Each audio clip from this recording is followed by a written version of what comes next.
Desde o início, a visão da casa de Deus está relacionada com a pessoa de Cristo. Nós vemos que a pedra que Jacó usou como travesseiro, ele a levanta como uma coluna e ele a unge com óleo. A pedra ungida tipifica Cristo. Aliás, há inúmeras profecias a respeito da vinda do Messias que estão relacionadas com uma pedra. A pedra que os edificadores rejeitaram, a pedra de esquina, a pedra angular. E quando olhamos para a declaração do próprio Jesus sobre o plano de estabelecer a sua igreja, não dá para ignorar que em Mateus, Evangelho de Mateus, no capítulo 16 e no verso 18, Nosso Senhor diz: também eu lhe digo que você é Pedro, e sobre esta pedra edificarei a minha igreja, e as portas do inferno não prevalecerão contra ela. Jesus está dizendo: minha igreja será edificada sobre uma pedra. Pastor, a pedra é Pedro? Não. A igreja romana ensinou isso por muitos séculos. Mas Jesus diz: na verdade eu te digo que tu és Petrus, um pedaço de pedra. E Jesus diz: e sobre esta pedra, no grego, Petra, uma grande rocha, edificarei a minha igreja. Jesus está dizendo: a igreja será edificada sobre uma pedra, mas a pedra nunca foi Pedro. A pedra é Cristo. Ele é a pedra angular. Ele é a pedra fundamental. É por isso que 1 Coríntios 3,11 diz: nenhum outro fundamento pode ser colocado, além do qual já está posto, o qual é Jesus Cristo. O próprio Pedro, a quem Jesus dirigiu a palavra, não teve a menor dificuldade de entender a revelação que lhe estava sendo comunicada.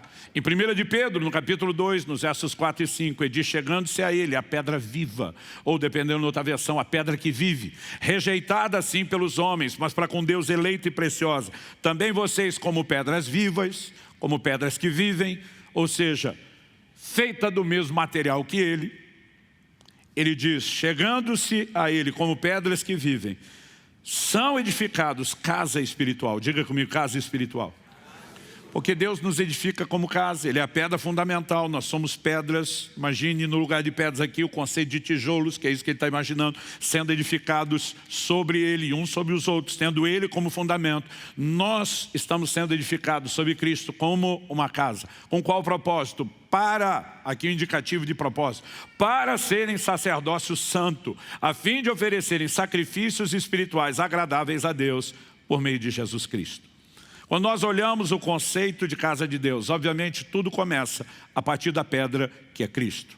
Ele é a pedra ungida. Aliás, a palavra Messias, do hebraico do Antigo Testamento, que equivale a Cristo, do grego do Novo Testamento, significa ungido.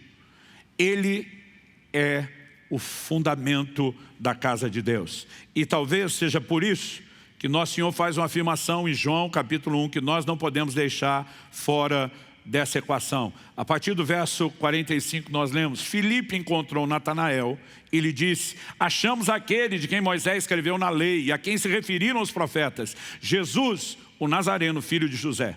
Então Natanael perguntou: de Nazaré pode sair alguma coisa boa? Filipe respondeu: venha ver. Jesus viu Natanael se aproximar e disse a respeito dele: eis um verdadeiro israelita em quem não existe fingimento algum. Natanael perguntou a Jesus: de onde o Senhor me conhece? Tem gente que até para você elogiar é complicado. Jesus respondeu: antes de Filipe chamá-lo, eu já tinha visto você debaixo da figueira. Então Natanael exclamou: mestre, o Senhor é o Filho de Deus, o Senhor é o Rei de Israel. Ao que Jesus lhe respondeu: você crê porque eu disse que tinha visto você debaixo da figueira?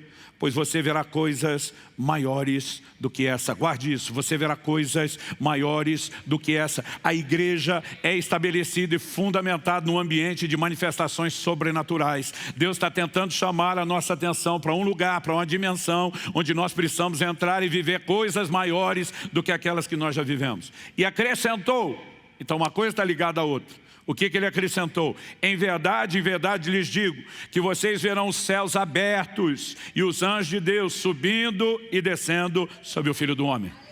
Do que é que você acha que Jesus está falando? Ele volta lá num dos primeiros conceitos da revelação da casa de Deus e diz aqui: a porta dos céus está aberta. Há uma ligação entre terra e céu, anjos subindo, anjos descendo. Nós acabamos falando muito pouco no dia a dia da vida cristã a respeito da ação e do ministério dos anjos. Mas Hebreus capítulo 1, verso 14 diz que eles são espíritos ministradores enviados a serviço daqueles que hão de herdar a salvação. Eu creio que nós vamos entrar num tempo onde veremos muito mais da atividade angelical, onde veremos muito mais do sobrenatural. E Jesus está dizendo, eu sou aquela pessoa que veio proporcionar o cumprimento, não de um sonho de alguém que dormiu de barriga cheia, mas de alguém que teve um sonho, uma visão e um entendimento profético. Há uma conexão entre céus e terra. Anjos estão subindo e descendo. O sobrenatural se instala e se estabelece na terra através da igreja de Jesus. Nós precisamos entender o que é o conceito de casa de Deus e parar de acreditar que igreja é um lugar para se frequentar, uma mera comunidade para se pertencer. É um lugar de conexão entre céu e a terra. Quem está entendendo, diga amém. Com isso, Jesus está nos comunicando o quê? Que os moldes da igreja, da revelação do entendimento da igreja, são os mesmos estabelecidos na visão de Betel.